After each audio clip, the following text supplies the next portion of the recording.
It's that time of year, folks, where we're all focused on how we can improve our diets. With the new year, I think it's important for us to get centered around what really matters insofar as getting results for our health and our wellness. You'll hear a lot of different things out there in the media and on television telling you how you're supposed to potentially be eating or this next new fad and diet craze. And I think that can all be very confusing. So I want to try to simplify things by giving you guys a visual representation of what's really important for success in your diet. Well, the first thing is that the foundation of this pyramid is going to be a question mark for a couple of weeks. What we're going to first do is explain each of these over the next coming weeks in great detail, leaving you lastly with this one, which should give you a broader understanding of how everything else works. Okay, so first I want to give you guys a brief understanding of what each of these things mean. And like I said, in the future, we're going to deep dive into each and every one of them. First is caloric balance. One of the most important things that you can do for your diet is have an understanding of how much food you're actually eating and how many calories are in those foods. Once you know how much food you're actually eating, then it's important to figure out how much energy you're actually using every single day. A calorie, after all, is nothing but an energy unit. If you're trying to gain weight, for instance, you're going to want to have more calories in your diet than you're currently expending.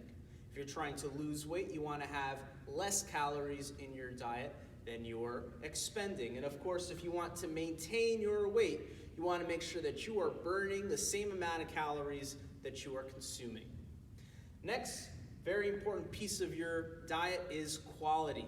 Food quality is something that lives on a continuum, with one end being, a Twinkie, and on the other end, a freshly picked apple or a freshly picked leaf of lettuce or kale.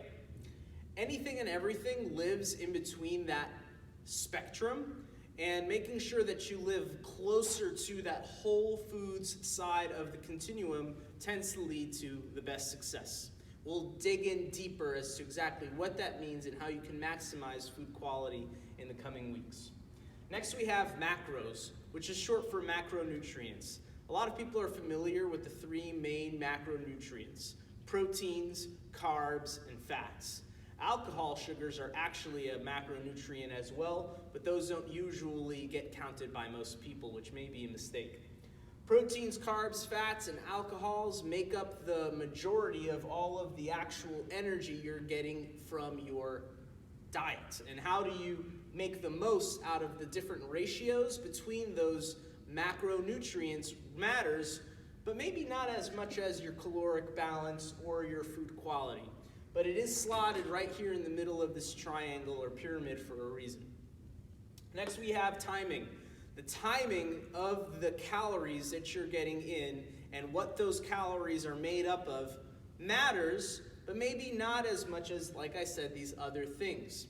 Timing has become really popular with the popularization of intermittent fasting. A lot of people are familiar with that term nowadays, and I'd like to, over these next few weeks, dispel some of the myths that may be coming along with intermittent fasting. I'm not necessarily trying to poo-poo it because there is application for intermittent fasting, but maybe not for everybody at all times.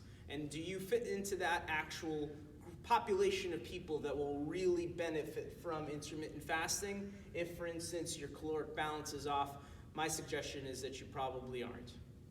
Lastly, supplements. Supplements are a billion-dollar industry. It's largely unregulated, and for the most part, is really just supplemental. Supplemental meaning it really just tops you off. I think of supplements as being the top 5%. Of course, if you're a high performer and you're looking to maximize or optimize yourself, supplements may be the right thing for you. For a lot of folks, maybe not so much. How do you get the most out of supplements? I would like to break that down for you and give you guys my top 3 supplements for most people that a lot of people should be taking, but you're gonna have to wait a couple of weeks because we gotta really dig in deep into these things first. I look forward to the next coming weeks. teaching you everything I know about nutrition. And that's it for this week. I love you guys. Bye.